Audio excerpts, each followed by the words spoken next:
Bom, a gente estava falando do transporte paralelo e o transporte paralelo é uma forma de transportar um vetor ao longo da variedade, de forma que a gente mantenha uma noção de paralelismo ou de vetor que não varia ao longo de uma curva.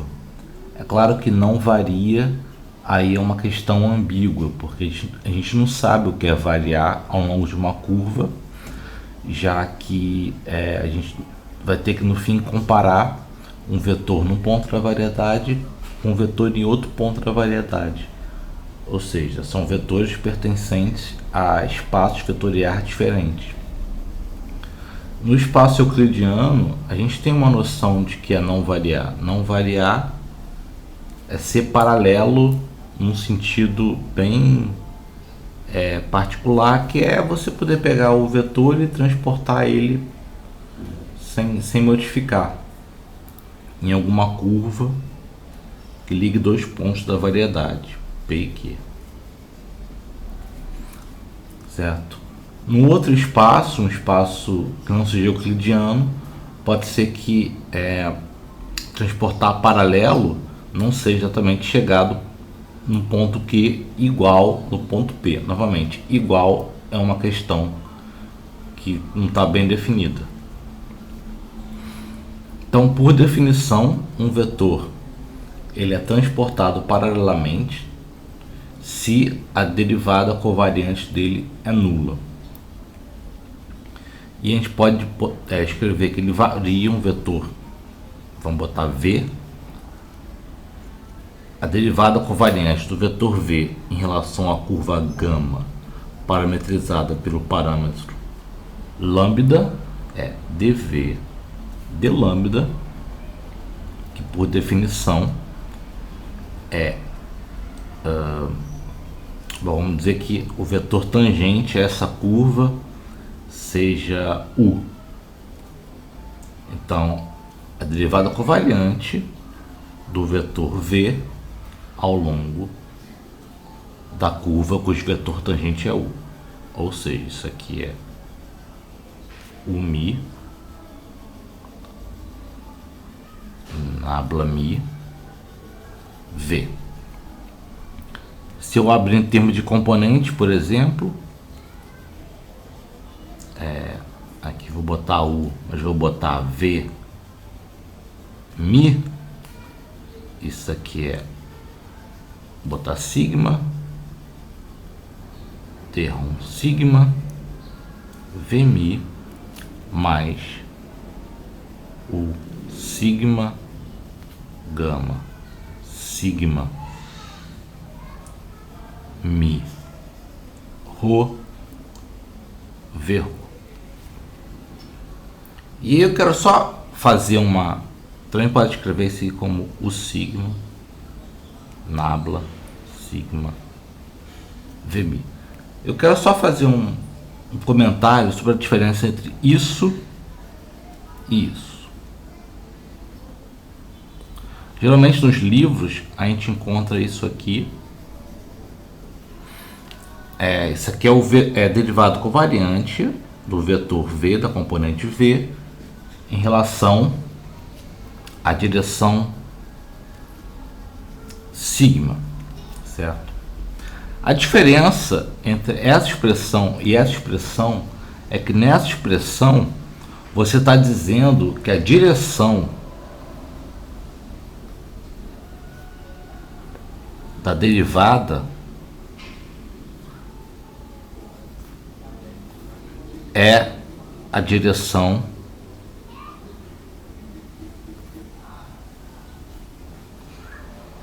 do vetor U sigma.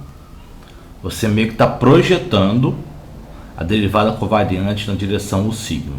Já aqui é mais ambíguo, a princípio pode ser qualquer direção, certo? Claro, se você der a direção sigma, você está já especificando, mas se você coloca apenas escrevendo dessa forma, você não sabe qual é a direção do vetor sigma. A princípio pode ser em qualquer direção.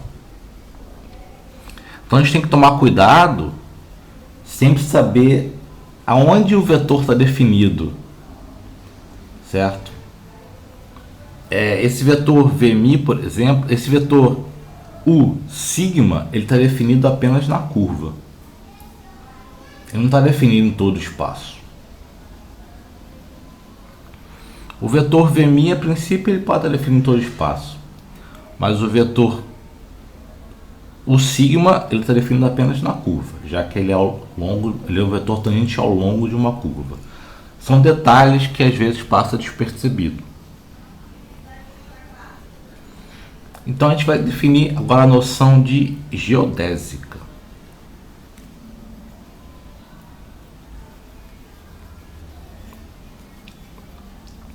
Que é a menor distância entre dois pontos.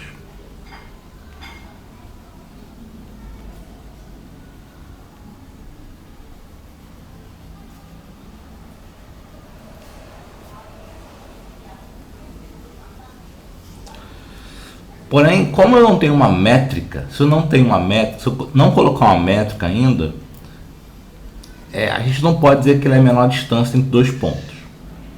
Então, pra gente, nós vamos começar falando de outra coisa que vai ser a geodésica, mas a gente vai começar falando sobre um vetor autoparalelo, ou vetor transportado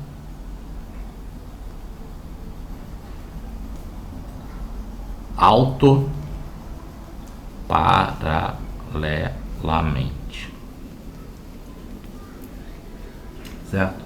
No fim, isso aqui vai ser a geodésica, mas aí eu preciso de uma métrica. Então, vamos começar falando sobre um vetor transportado autoparalelamente, certo? O que eu quero? Eu quero transportar paralelamente o vetor tangente. Então eu tenho uma curva, eu tenho essa curva, eu tenho um vetor tangente que eu chamei de U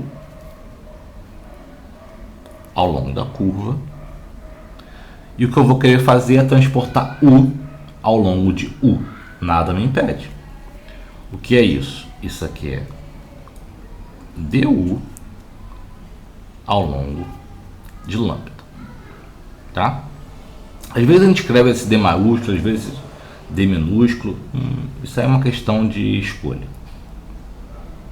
O que é isso? Isso aqui bom, nabla U.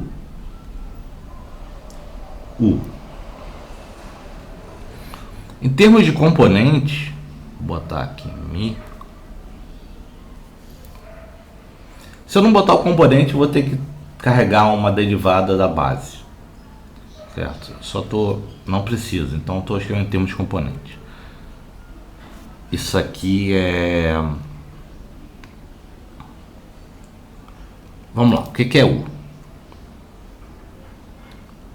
U Mi é dx Mi de lambda,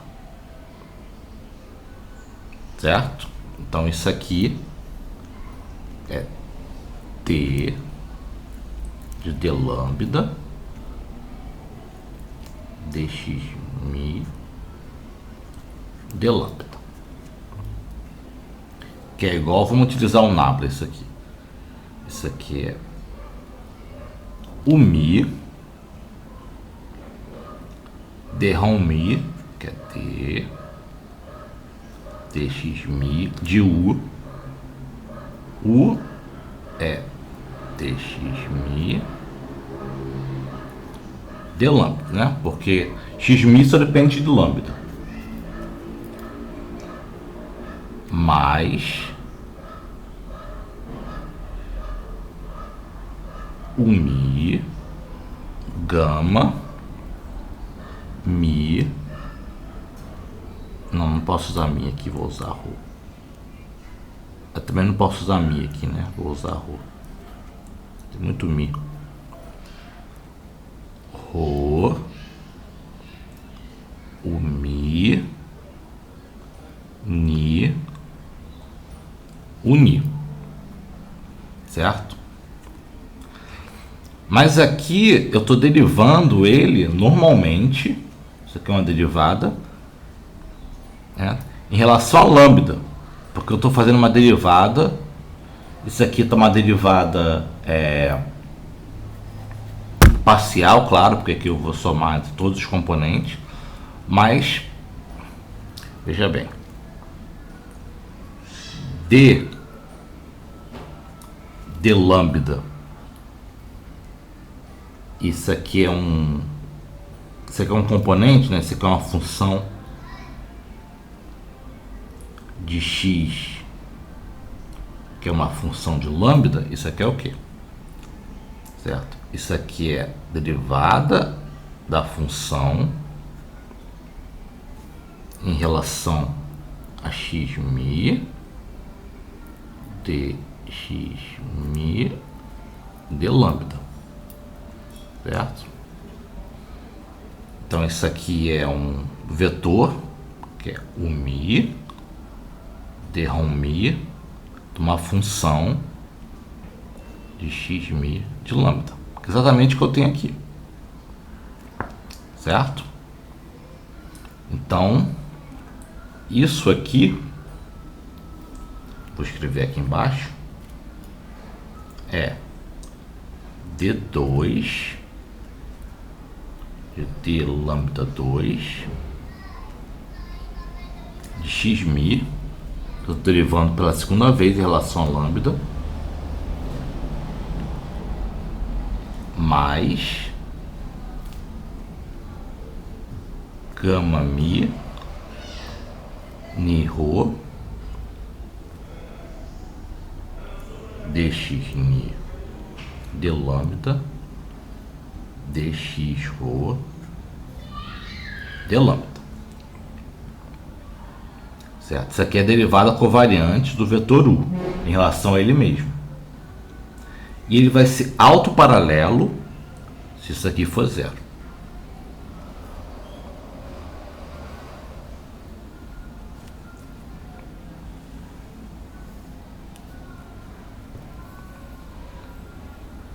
Então, vou reescrever aqui do outro lado.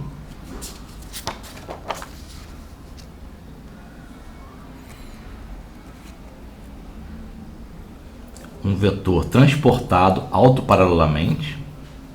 Vou botar autoparalelo.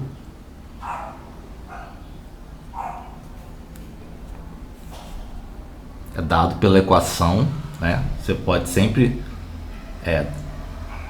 partindo de um ponto, levando a outro. Então, eu dou ele num ponto e eu quero descobrir ele em outro ponto. Eu tenho que dar o vetor inicial. É a solução da equação. E aí, dado um vetor, eu posso encontrar a curva. Dado um campo vetorial, né? No fim, eu vou achar esse vetor em vários pontos da variedade. E aí, eu vou traçar uma curva.